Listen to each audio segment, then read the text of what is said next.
नमस्कार दोस्तों मैं किसी पार्टी से नहीं जुड़ी हूँ। बस ऐसे ही नॉर्मली वीडियो बनाती हूँ और आप लोग देख लीजिएगा। मुझे सबके साथ रहना पसंद है। ऐसा नहीं है कि मैं बीजेपी से जुड़ी हूँ या किसी पार्टी से जुड़ी हूँ। मैं समाज की वीडियो बनाती हूँ।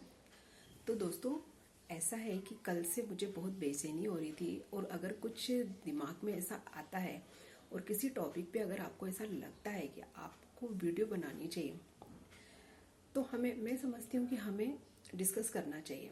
क्योंकि देखिए, आप डिस्कस में किसी को गालियाँ मत बको, किसी के बारे में मत बोलो, और किसी की आलोचना मत करो, किसी के पीछे मत पड़ो। बाकी नॉर्मली वीडियो बनाने से कुछ नहीं होता, और नॉर्मली वीडियो जो है हर एक इंसान का हक है बनाना।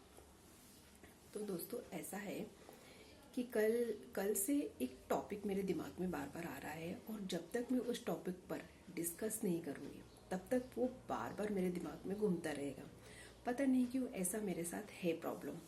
तो शाम से ही ये टॉपिक मेरे दिमाग में बार बार आ रहा है, लेकिन अभी मेरा पूरा काम पड़ा है, लेकिन मैंने सोचा पहले वीडियो बना लेती हूँ, नहीं तो फिर ये ऐसा है मेरे साथ। ये प्रॉब्लम है कि अगर मैंने उस टॉपिक पे डिस्कस नहीं किया तो मेरा मन एकदम बेचैन रहता है, और कहीं मन नहीं लगता, किसी काम में मन नहीं लगता, बार बार वही चीज़ दिमाग में आती है। क्या सही है क्या गलत है मुझे नहीं पता, लेकिन क्या है कि डिस्कस करने में मुझे अच्छा लगता है। और मेरा ये मानना है कि मैंने बता दिया। अब मेरी फुर्सत, मेरे सर पे से बोझ हल्का हो गया, मेरा ये मानना है। तो मेरा सर का जो बोझ था वो उतर गया। देखिए, मानो तो देव, नहीं मानो तो पत्थर। जो लोग भगवान को बहुत करीब से मानते हैं ना, वो फॉलो करते हैं, और जो नहीं मानते हैं तो उनके तो सर में कुछ घुसेगा ही नहीं, तो आप उनके लिए आप कुछ नहीं कर सकते। दोस्तों, कल से मेरे दिमाग में एक टॉपिक आ रहा है। देखिए, मुझे नहीं पता सही है कि गलत है, बस मैं ऐसे ही डिस्कस कर रही हूँ। टॉपिक ये है कि क्या है कि दो भाई हैं। जैसे दो भाई हैं, हमने एक भाई को तो बैठा दिया, लेकिन दूसरे भाई को हमने खड़ा करके रखा है। तो दोस्तों, मैं ये चाहती हूँ कि जिस तरीके से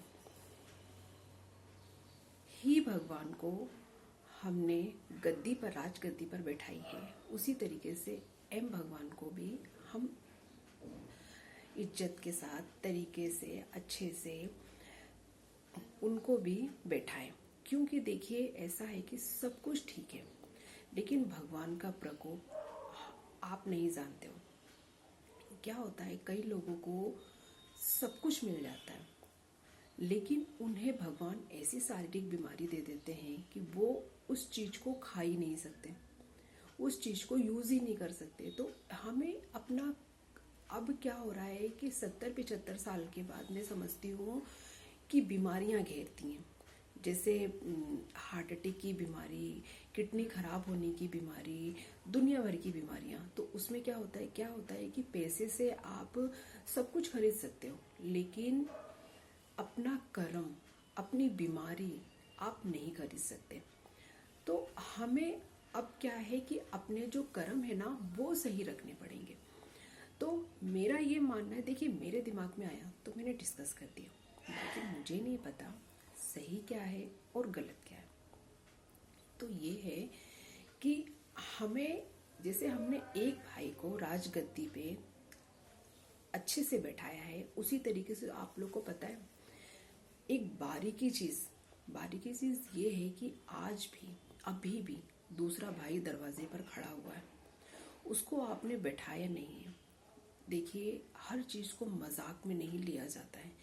जब सर पे पड़ती है ना, तब इंसान सोचता है कि अरे भैया हम क्या करें। जिसका पैर नहीं पकड़ना है उसका भी इंसान खुद ठीक होने के लिए पैर पकड़ने लगता है। क्योंकि मैं ये चीज़ फॉलो करती हूँ इसलिए, क्योंकि हमारे जो गांव है, मैंने क्या हर चीज़ करीब से देखी है, इसलिए मैं डिस्कस करती हूँ। हमारे गांव में क्या था कि देखिए, वो लोग, गांव के जो लोग होते हैं वो गरीब लोग होते हैं, तो वहाँ के जो देवता थे वो ऐसे ओपन में थे। तो वहाँ पर जो डॉगी था वो वॉशरूम करता था। तो यहाँ भोपाल में मेरे मम्मी के यहाँ सारे लोग मतलब बीमार रहना, कुछ ना कुछ प्रॉब्लम आने लगी। फिर पापा ने पता किया तो फिर ये हुआ कि देखिए आप तो अच्छे से रह रहे हो, लेकिन जो आपके देवता है वहाँ पर डॉगी वॉशरूम कर रहा है, इसलिए आप लोग को इतनी प्रॉब्लम आ रही। फिर पापा भोपाल से गांव गए और वहाँ से पे अच्छे से मतलब देवकरा बनवाए। तो वो बनने के बाद और वहाँ की मिट्टी लेकर के भोपाल आए। फिर यहाँ पर भी पापा ने चौकुरी बनवाई और अच्छे से देवताओं को बैठाया। तो यहाँ पर भी हमारे देवता है, मतलब मम्मी के यहाँ की बात बता रही है, और गांव पे भी देवता है। तो माता रानी की दुआ से मैंने देखा आज सब कुछ अच्छा है। भतीजे भी अच्छे से कमा खा रहे हैं, भाई भी अच्छे से, पापा भी 75 साल के हैं लेकिन इतने स्माइल करते हैं, इतने अच्छे से हैं कि मैं बता नहीं सकती। तो मैं इस चीज़ को फॉलो करती हूँ। बाकी देखिए मानना ना मानना ये आपके ऊपर, मैंने बता दिया, मेरे सर पे का बोझ हल्का हो गया, ये टॉपिक मेरा ख़त्म। तो मैं ये समझती हूँ कि जिस तरीके से हमने ही देवता को बैठाया है उसी तरीके से एम लोगों के भी जो भगवान है उनको बैठाना चाहिए। क्योंकि कल को जब हम ऊपर जाएंगे, देखिए कोई भी इंसान अमर की घड़ियाँ पी करके नहीं आया, हर एक इंसान को ऊपर जाना है, आज नहीं तो कल सभी ऊपर जाएंगे। तो जब हम ऊपर जाएंगे तो पहला क्वेश्चन ऊपर वाले का यही होगा कि क्यों तुमने राम को तो बैठा दिया, लेकिन मुझसे क्या दुश्मनी थी, मुझे क्यों खड़ा करके रखा, मुझे भी यार वो इतनी बड़ी दुनिया में कहीं बैठा देते। तब हम उन्हें क्या जवाब देंगे। और अगर हमने कहीं और बैठा दिया तो कल को हम उन्हें बोल तो सकेंगे कि भाई देखो एक जगह पर हम दोनों को कैसे बैठाते, तो हमने आपका दूसरी जगह बना दिया। मेरा ये मानना है कि देखिए भगवान से बढ़कर कुछ नहीं है, हम भगवान से हैं, भगवान हमसे नहीं है। तो हमने आज की डेट में क्या हो रहा है कि मेरा दिमाग है, बाकी मुझे कोई बताता नहीं, कोई कहता नहीं, मेरे दिमाग में जो आता है मैं वीडियो बना देती हूँ। मेरा ये मानना है कि आज के डेट में एम के जो है भगवान वो भटक रहे हैं, उन्हें हमने स्थान नहीं दिया है। और उन्हें हमने स्थान नहीं दिया है तो देखिए कभी भी ना भगवान जब हम कर्म करते हैं और अच्छा करते हैं तो ऊपर वाला पूरी कोशिश करता है कि हमें सजा ना दे, लेकिन जब लिमिट से ओवर होता है तो मजबूर हो जाते हैं सजा देने के लिए। तो हमें पूरी कोशिश करनी है कि हमारे ऊपर कोई शारीरिक कष्ट ना आए, हम बड़ी बीमारियों से ना जूझें। इसके लिए क्या करना होगा कि हमें ना देखिए मेरा ये मानना है, बाकी मुझे नहीं पता क्या सही है क्या गलत है। मेरा ये मानना है कि एम लोगों का भी मकबरा जो भी है उनका मस्जिद वगैरह जो भी है बनना चाहिए, और वहाँ पे उन लोगों के जो मौलाना है वो लोगों से नियम के हिसाब से पूजा करवानी चाहिए। क्योंकि देखो हमें तो पता नहीं कि आप में कैसी पूजा होती है, हमें तो अपना पता था तो हमने करवा लिया। अब आप लोग का कैसा होता है आप लोग देख लो।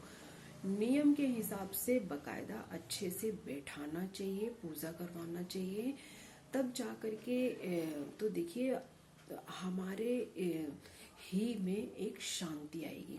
क्योंकि हम क्यों किसी का मन दुखी करें, क्यों किसी को भटकाएं। भगवान का दिया हमारे पास सब कुछ है तो सभी अच्छे से रहो, सभी खुश रहो, मेरा ये मानना है। और वो देखिए जब उनका मकबरा या वो बन जाएगा ना तो एक बंदा नहीं आएगा, दो बंदा नहीं आएगा, जब एक एक करके आने लगेंगे ना तो वहाँ पर एक से एक अकड़ू जो उनके वाले हैं वो भी आने लगेंगे। वो भी समझेंगे कि हाँ यार एक साथ एक घर में दो भाई नहीं रह सकते थे, इसलिए हमारा ये बन गया। और इतना खूबसूरत बनवाओ, इतना खूबसूरत बनवाओ, इतना अच्छा बनवाओ कि ऊपर से भगवान भी खुश हो जाए कि हाँ यार ये लोगों ने मेरे बारे में इतना सोचा। मेरा ये मानना है, मेरी ये थिंकिंग है। क्योंकि मैं बहुत ही खुश रहती हूँ, मैं अपने पूरे परिवार में मैं सबसे ज़्यादा खुश हूँ, मेरा परिवार खुश है। हालांकि हमारे पास ज़्यादा नहीं, लेकिन एक जो खुशी होती है ना, एक जो बरकत होती है, एक जो शांति होती, वो मेरे पास है। तो मैं चाहती हूँ कि सभी अच्छे से रहो, सभी खुश रहो, इसलिए मैंने बता दिया। बाकी देखिए अगर जिसके नसीब में दुख लिखा होगा और दुख भोगना होगा तो वो फॉलो नहीं करेगा। और आप भगवान को लात नहीं मार सकते हो। आप ये सोचो कि हमने ये कर दिया तो हमें कुछ नहीं होगा, उनसे बढ़कर दुनिया में कुछ नहीं है। आप लोग विश्वास नहीं करोगे, मैं जब पूजा करती हूँ तो मैं पहले नमाज करती हूँ, उसके बाद में हिंदू पूजा करती हूँ। देखिए, मुझे पूरी नमाज आती है। मुझे केवल भगवान से मतलब है, मुझे इंसान से कोई मतलब नहीं है। मैंने शुरू से, मेरी शादी को 28 साल हो गए, मैंने सिर्फ भगवान को फॉलो किया है, इंसान को नहीं।